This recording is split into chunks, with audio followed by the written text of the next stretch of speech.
Jangan lupa like, comment, and subscribe channel YouTube TVRI Bengkulu dan nyalakan lonceng notifikasinya.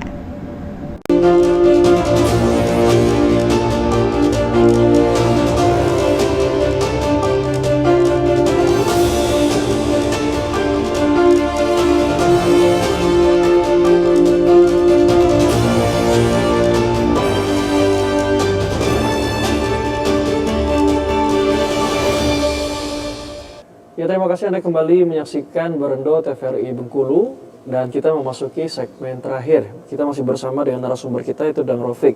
Dan di segmen terakhir ini saya ingin mengajak kita merefleksi diri juga dan memberikan pesan kepada masyarakat Bengkulu. Tadi di segmen sebelumnya diceritakan juga bahwasanya kita Bengkulu ini kalau Dang sebut special case, kita membuat suatu sejarah besar dan ini sejarah yang kurang baik sebenarnya.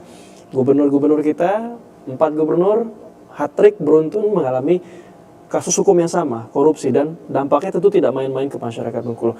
Melihat ini, apa yang sebenarnya terjadi? Penyakit apa yang sedang kita alami di Bengkulu ini, Dang? Sehingga pemimpin-pemimpin kita melakukan hal yang sama. Ya, baik. Kalau sebagai hasil sosial eksperimen, kami yang mengamati terhadap 4 peristiwa menimpa 4 gubernur Bengkulu berturut-turut. Memang korupsi ini boleh dikategorikan sebagai bahaya laten yang memang rawan terjadi di tengah kehidupan demokrasi kita yang syarat dengan biaya politik yang tinggi. Ya.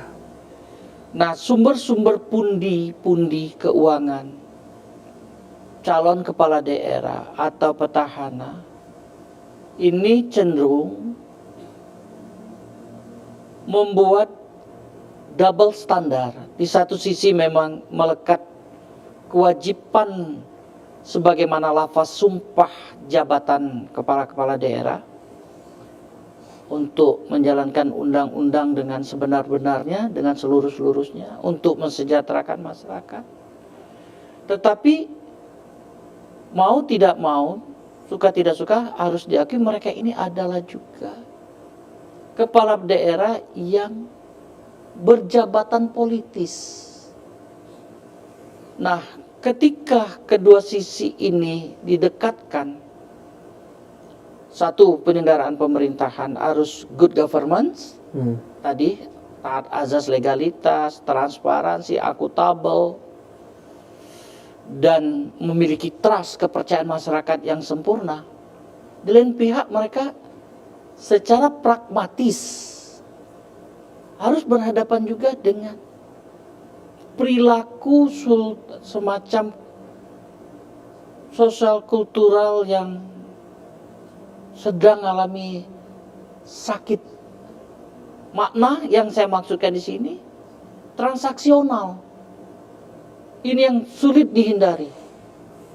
Berbagai instrumen, entahkah itu dalam rangka sosialisasi atau janji politik atau memang eksekusi pada saat untuk hari hanya.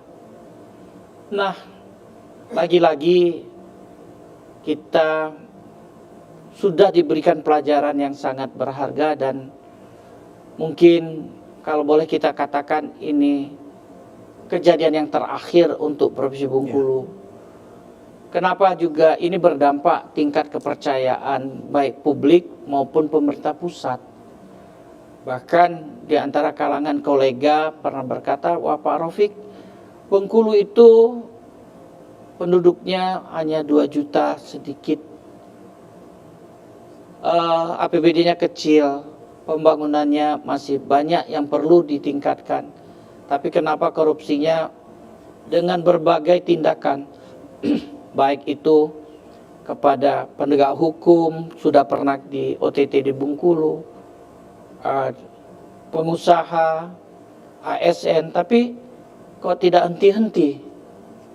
Saya sudah sulit juga untuk memberikan jawaban, tetapi kita sama-sama berharap munculnya kesadaran kolektif seluruh masyarakat Ya.